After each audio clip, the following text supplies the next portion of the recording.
Hi, as the fog lifts this morning, I'll tell you my story about lifting into a different place before I tell you how I think you can face the same kind of situation. I was an only child. My parents had known each other only 28 days, and they married specifically to have children. My father was 5'6" in the military. My mother was 6'1". She'd graduated from nurses training but never worked a day in their life. Dad wanted 6 tall sons, so they married. And they waited, and they waited, and they got all kinds of grief because Dad was Roman Catholic. Mother was Lutheran. And her only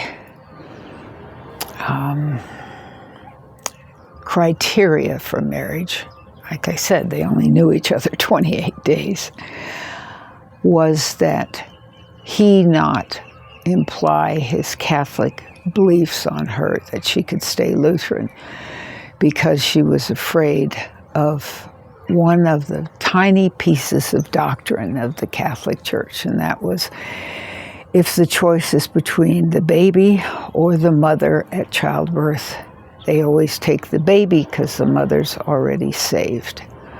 That was it. That was what she told me. That's what she said to others. That was the only reason she wouldn't be Roman Catholic. I thought it was kind of weird. When I started growing up, I was baptized as a Lutheran. I went through catechetical classes at a very early age for, 2 years, 3 years. I don't know. Time is so different when you're a child. And I was confirmed as a Lutheran. My father made sure that I never missed a day of church if he was not away on military missions. And my mother made sure I never missed a day of church going with someone else when he was gone. My mother had another child after I was born. It took them 6 years to have me. And the second child came 18 months later, and he was a boy.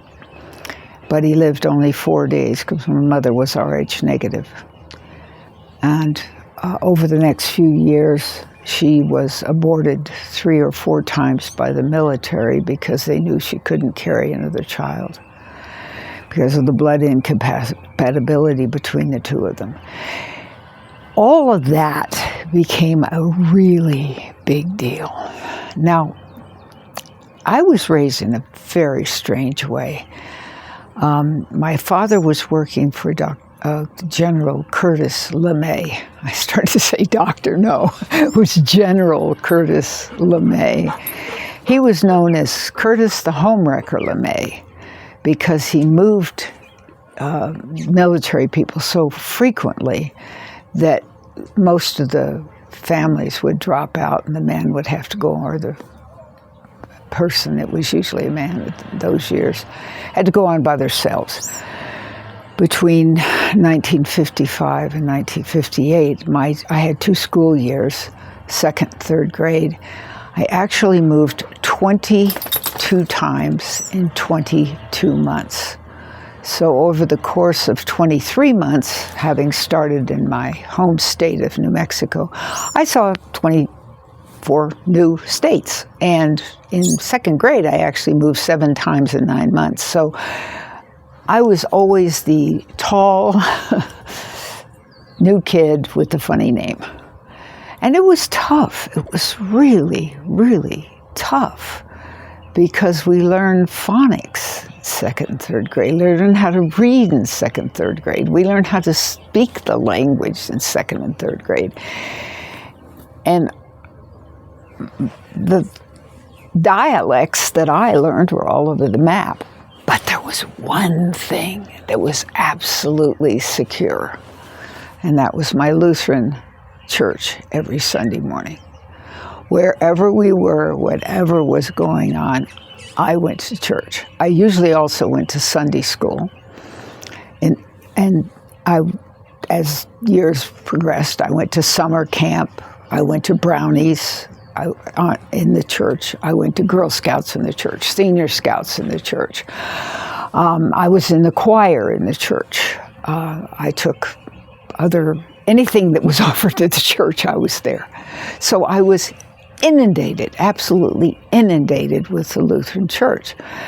When I was 12, I was, for the very first time, taken to see my father's family, and the only time I was taken to see my father's family. So it became an enormous thing to me because I found out that I had 3 boy cousins within 11 months of my age. So it was like, wow, there's people out there. I'm not the only kid alone running around all over the country with 2 parents. And I had a younger cousin who's a girl, and I had an aunt who spent all of her time making rosaries, and she had them hung up in the living room because she made them for missionaries to give to people who were in other countries. So I really got inundated with the difference in the Lutheran Church and the Catholic Church in 2 days. I mean, it seems crazy, but when I got back to living in one place and going to Girl Scouts in summer camp, I learned the rosary because one of the girls in my dorm read the rosary. So I finally got to hear the rosary. And there was this massive confusion because Mother didn't go to church except, well, of course, Easter and Christmas she went to church, and once in a great while she went to church. But she was always just laying on the couch. She was too ill to do anything, too ill to clean the house, too ill to go visit people. People had to come and visit her. I mean, she didn't take me anywhere except to the grocery store and to complain about the fact that I was a female and was never going to amount to a hill of beans. And yet at the church, I was treated with respect. So there was this disconnect, this terrible disconnect, and I was incredibly confused. Why? My father, who was Roman Catholic, was taking me to Lutheran churches, and then he became Lutheran, and that was confusing. And then I was raped when I was 15, and I was impregnated. And so my parents sent me to a nunnery, a Roman Catholic nunnery, for the 7 months, I guess it was. Well, it was 9 months because I stayed afterwards with the child. So all of a sudden, here I was, and everything surrounding me was Roman Catholic. And I didn't think it was that much different, to me. But there was a huge difference in one thing. Now, Sister Superior was a very tall, very large woman with kind of an overbearing personality, one would say. And I got to know her really, really well because she and the priest, who was a traveling priest, he wasn't at the nunnery the whole time, he just traveled in and out, questioned me severely because my parents said they didn't think I was raped, and yet I was raped. I knew I was raped because I didn't know anything that was going on. I had no idea what he was doing. I was scared to death and nervous and upset and freaked out that I was pregnant. I couldn't understand how I got pregnant because none of that had ever been told to me. Of course, nothing in school, and I never had a chance to go to the library because we were always moving, and when on base we didn't have libraries, so there you go. Anyway, the nuns were so good to me. Oh my gosh. I just fell in love with, especially Sister Hortensia. She really grabbed my heart. And especially when I found out that she was very sick with cancer and probably wouldn't live much longer. She was such a sweetheart. They were all good to me, but she was either German or Polish, I don't know. She was a little thing like my grandmother. I'd only met my grandmother, for 2 days, and she was a little thing like my dad. like the rest of the family. There was only one person who was tall, and that was my older cousin, Jack, which was funny for me because I was Jacqueline. It was so, wow. Was he named after me? No. Was I named after him? I don't know. They wouldn't talk to me about anything. Everything was very hush, hush, hush, hush. And the family told my father never to come back again. And even after my parents died, I tried getting in touch with them, and they wouldn't have anything to do with me because, one, I was not Roman Catholic, and two, I didn't speak Polish. My father purposely didn't teach me Polish. He thought I'd be discriminated against. Well, I think the discrimination was more the religion.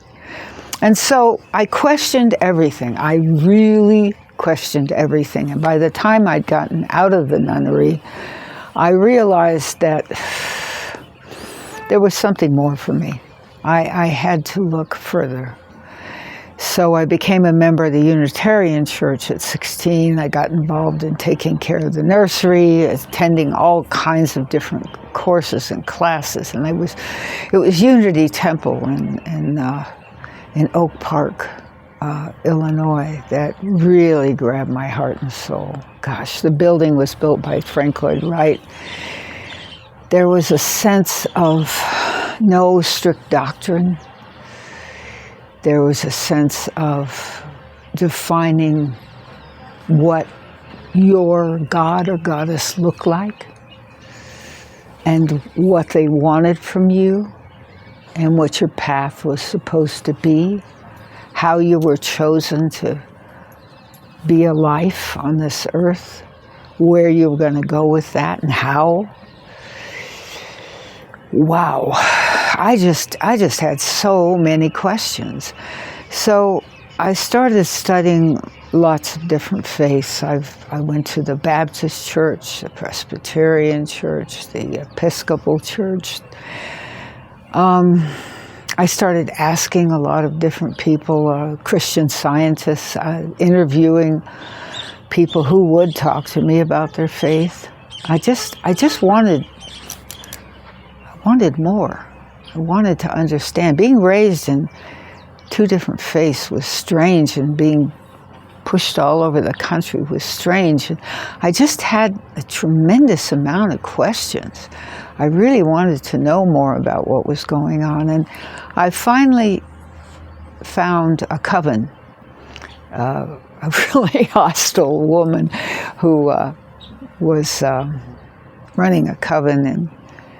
But there was an older, he was only he was close to her age, but his name was Harold, and he taught the older people, and I was really, really attracted to the way he taught, the words he said, the definitions he gave me.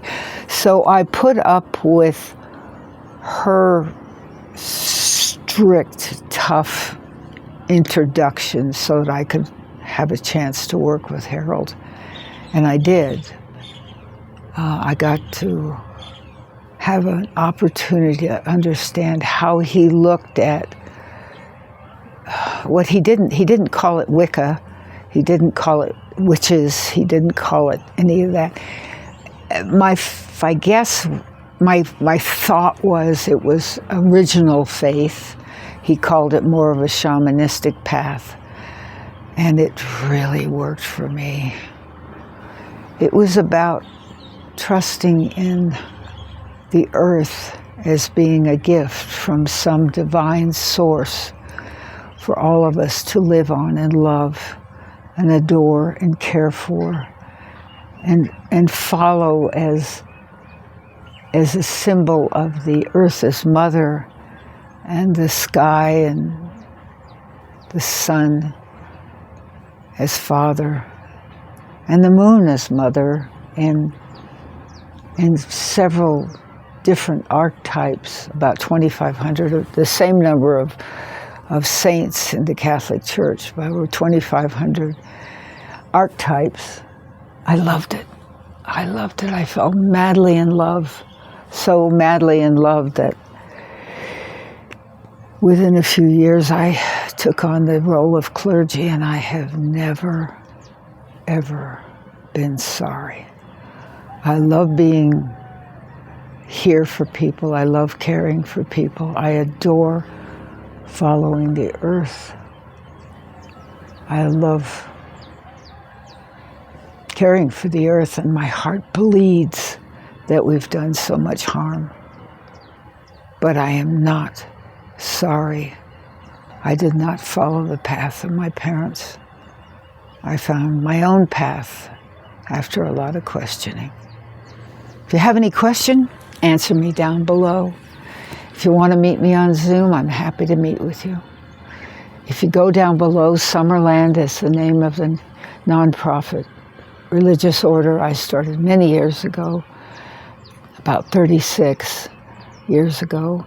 And two of us are over 75, and we've made art. Mine's fiber art, hers is paintings, to remind you to take care of our earth. So if anybody's interested, let us know.